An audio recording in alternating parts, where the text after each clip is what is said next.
So we'll go ahead and get started. All right, welcome. My name is May Elliott. Good morning, good afternoon, good evening, wherever you are, in whatever time zone. Uh, my name is May, and today we'll start with a simple meditation on the breath. The idea is that we're doing a practice that helps to settle and collect and stabilize the mind. And this practice of settling and collecting the mind by focusing on a simple object like the breath, it's a supportive condition for insight. And insight will be the focus of the teachings this week. So go ahead and find a comfortable posture. I'll offer a very light instruction today. So maybe finding a position that is both upright and relaxed.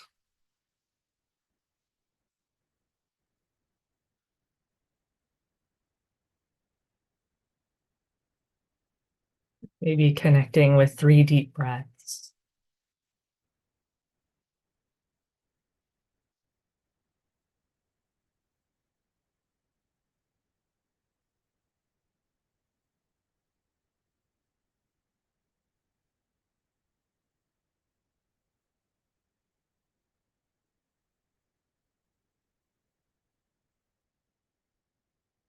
Taking a moment to relax. Just soften the forehead and the temples. Release the jaw.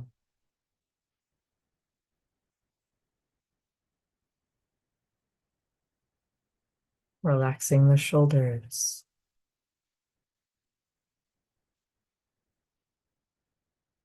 Softening the belly.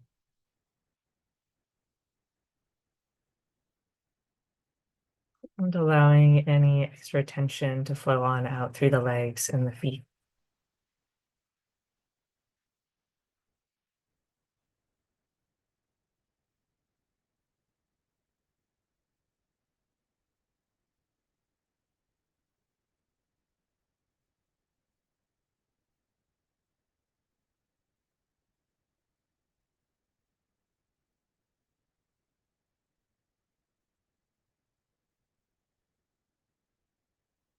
For the rest of the meditation, I'll offer guidance on following the breath.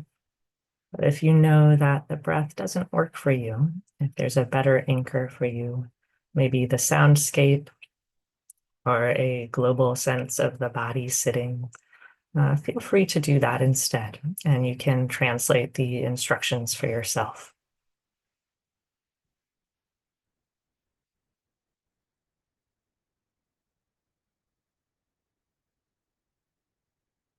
And for those connecting to the breath,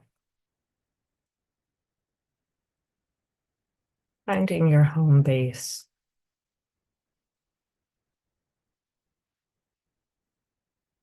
connecting with the breath where you feel it most easily, most predominantly. Maybe in the nose, or the rise and fall of the chest, maybe in the belly.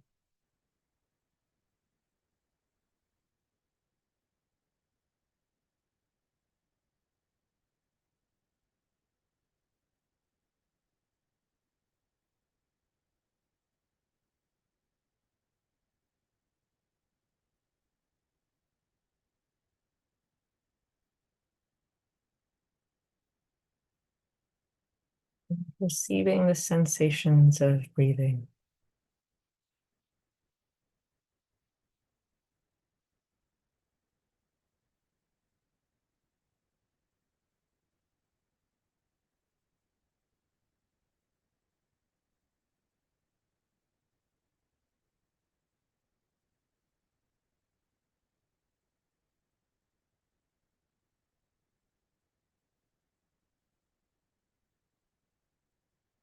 Putting aside thoughts of the past or the future,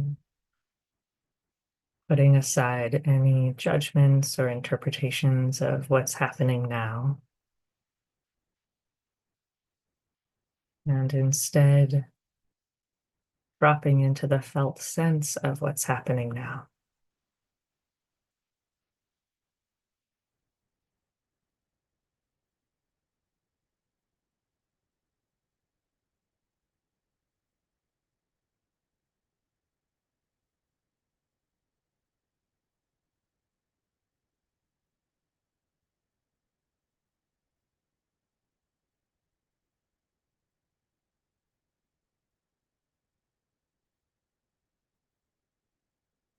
When you feel the full length of an inhale and the full length of an exhale.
Settling and stabilizing,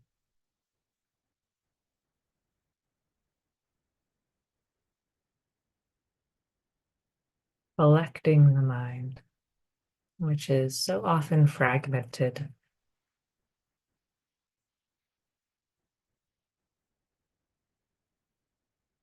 collecting and settling.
And allow the breath to be in the foreground, and anything that arises that isn't the breath, maybe a sound, an emotion, a thought, can you allow these to be in the background?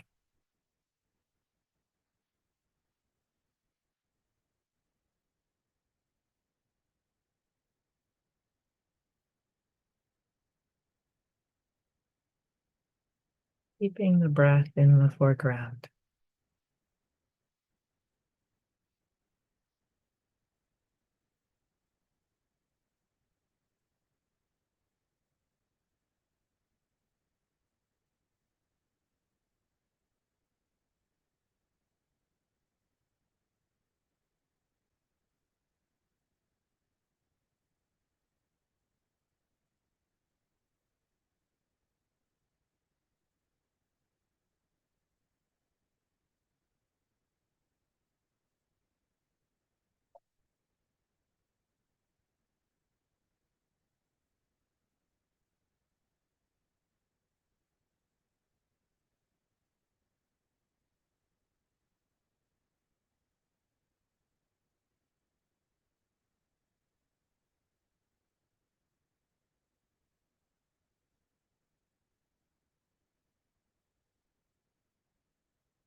Receiving each breath, remembering that each is unique, that this breath has never come before and won't come again.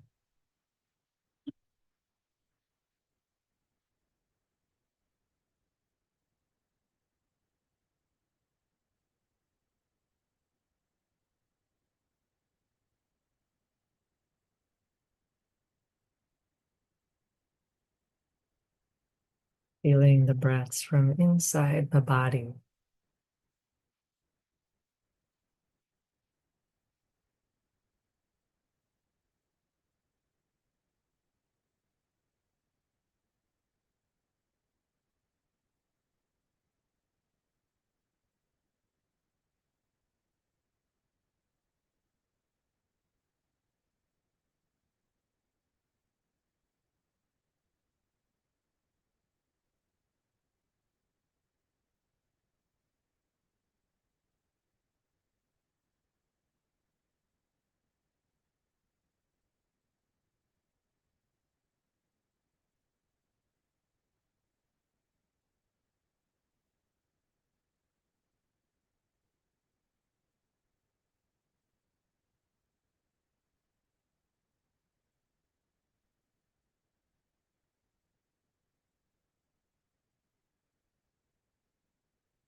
So our primary focus is on the breathing. Here and there, you might check the attitude. How are you relating to the breath? Is there straining or striving, boredom, judgment? If so, can you invite kindness and curiosity?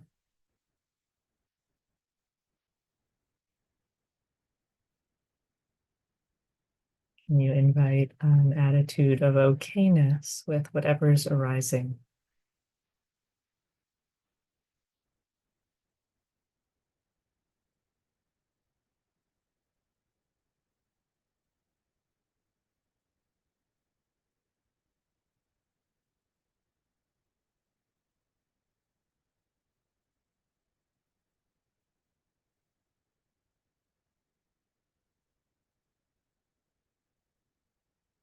Remembering that we're not trying to make anything happen here, just training in how to meet our life more fully, how to be more free in our life. And this begins by training the mind, training in being here.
And for these last minutes, seeing if you can maintain some continuity with the breath, almost like you're polishing the breath with your attention, maintaining contact with the breath.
Welcome again. My name is May Elliott, for those who are just arriving. And this series is coming to you from Insight Meditation Center. If you're someone who tunes in frequently, you probably know by now that what we're doing here is often called insight meditation or vipassana. And the word vipassana is a Pali word, Pali being the original language the Buddha's teachings were recorded in. And the pasana in vipassana means to see. The V is an amplifier. So vipassana could be translated as like really seeing, but more commonly it's translated as clear seeing. Vipassana is translated as clear seeing.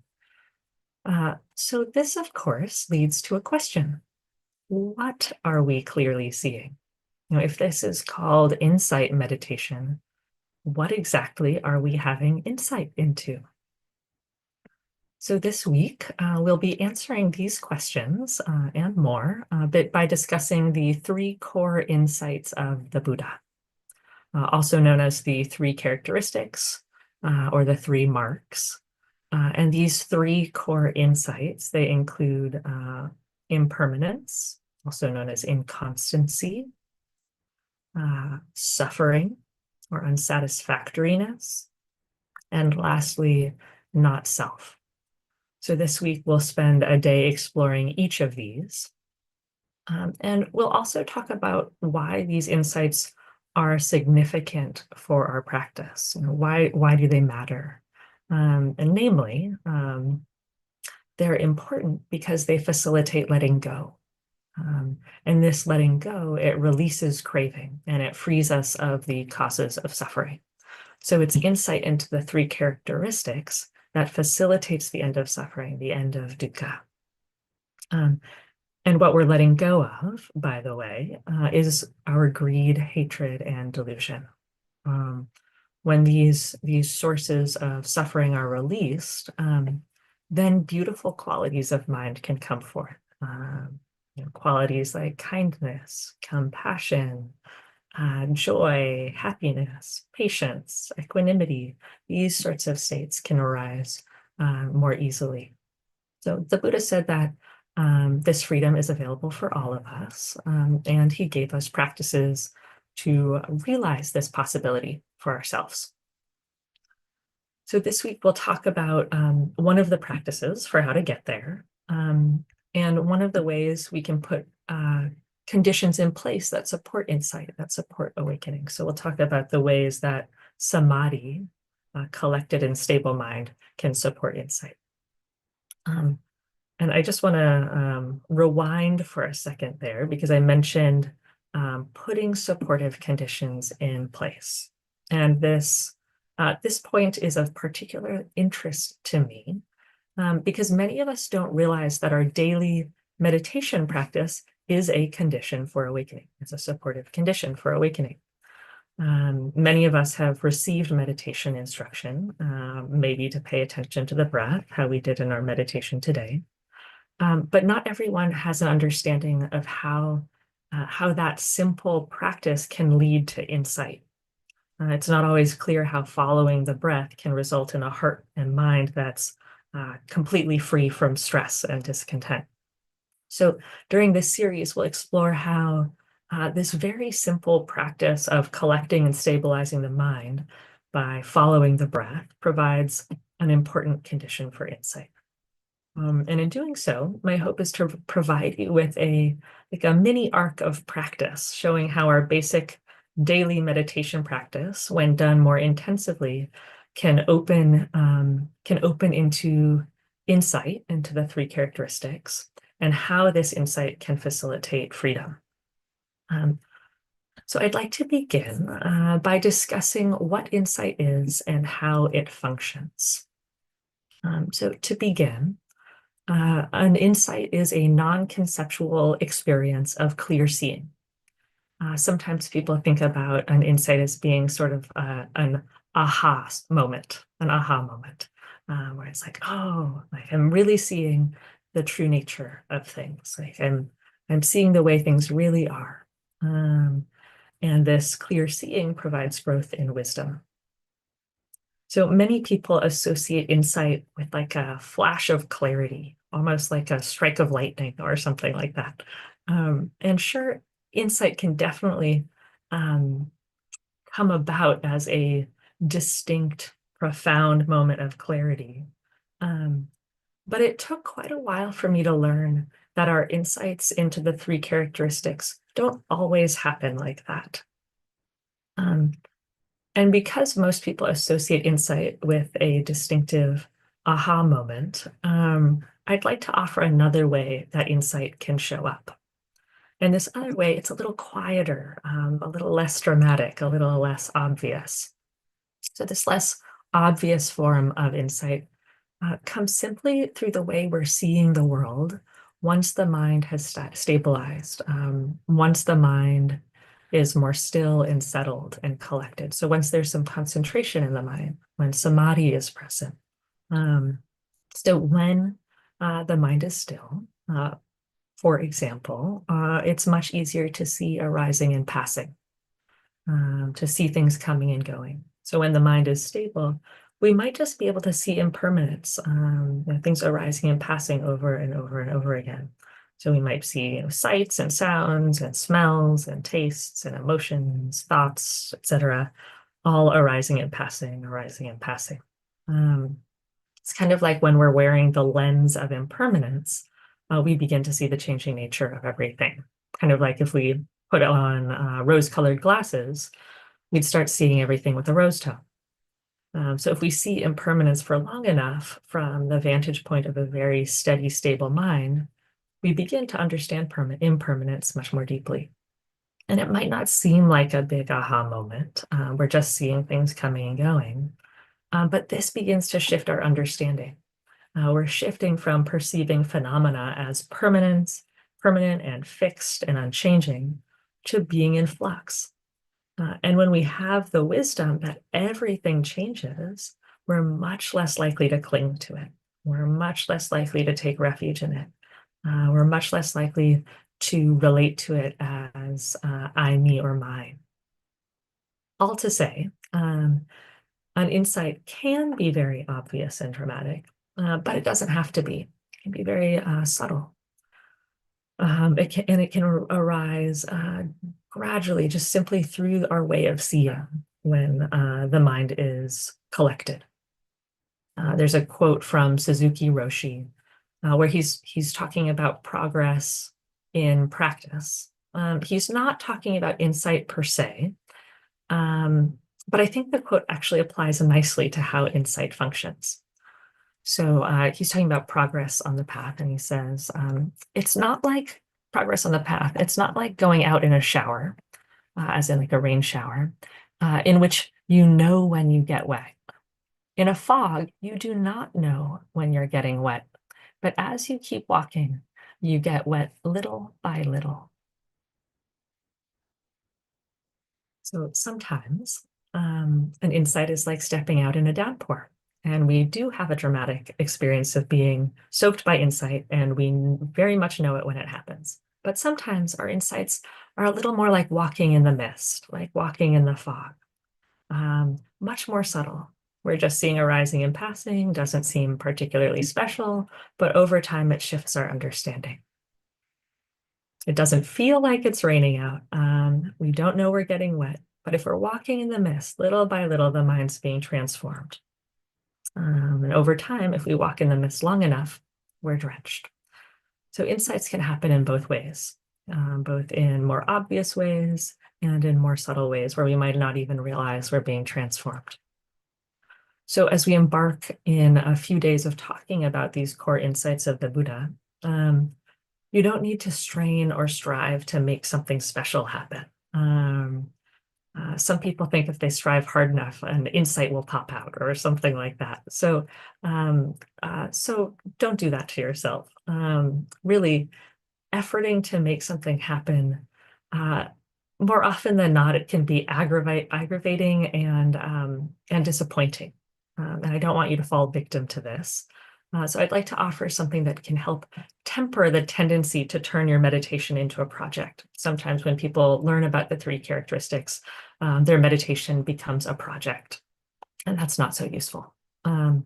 So I'd like to say something about conditionality. Our practice, it has a lot to do with putting certain conditions in place. When the conditions are there, then the path of practice unfolds. So the primary insights of insight meditation are revealed when we put the appropriate conditions in place. And there are many conditions that are supportive. And I emphasize this so it's clear that we can't force insight with our will. We can't command it. We can't muscle it to be here. We're in a process with our practice. We're in a process of allowing the Dharma to grow in our heart. If we're growing a plant, for example, we can't pull on the stem to make it grow faster. Instead, what we can do is provide supportive conditions for our plant to grow. So if we're growing a plant, supportive conditions are things like sunshine, water, good soil. And likewise, in our meditation practice, we can provide supportive conditions like faith, contentment, samadhi or stability. And we can supply these conditions, but we don't control when our seeds germinate. In the same way, we don't control when insight arises. So insight, it happens naturally on its own time when we put the appropriate conditions in place. So tomorrow, I'll be talking about one of the primary conditions for insight, the condition of stability or samadhi. And I'll also be talking about conditions that support samadhi itself. So in addition to kind of exploring how to cultivate samadhi or concentration, we'll talk about how it functions to support clear seeing, how it functions to support insight. So I hope this has given you a lay of the land for what's to come and provided you with an introduction to the topic of insight. I look forward to seeing you tomorrow for an exploration of samadhi. Have a wonderful day. Thank you for prioritizing your practice and being here. Take care.